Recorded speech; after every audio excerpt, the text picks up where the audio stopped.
Hello and welcome to my first rant. Now, these rants are going to come up weekly, and it's going to just be the most controversial story of the week, which I think anyway, and I'm going to just talk about it. Don't take them too seriously. I'm not a fanboy. I don't choose sides. I have all the consoles of this generation and a handful of the old ones. So I'm not trying to flare up any arguments between fanboys that swarm the interwebs or anything like that there.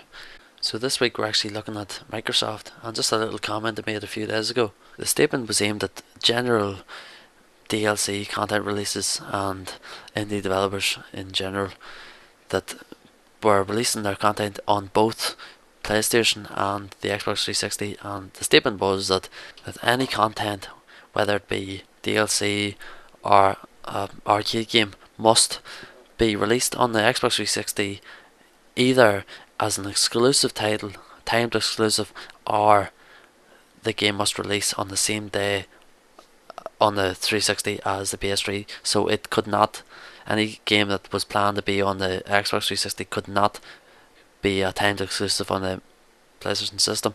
And I think this is a very dirty move from Microsoft.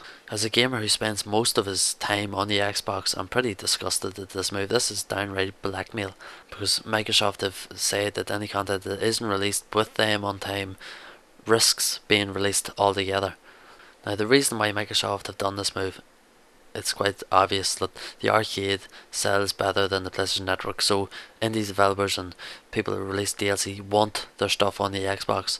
So any partnerships that they've made with Sony has basically gone to shit.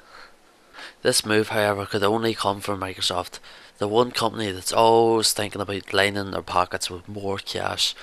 It's a dirty move, and it's only bad for gamers, because at the end of the day, these developers could potentially boycott the system, and Microsoft will always be rich, but the gamers may get less games. Now, this is bad because indie developers do partner with Sony. It's not like it doesn't happen.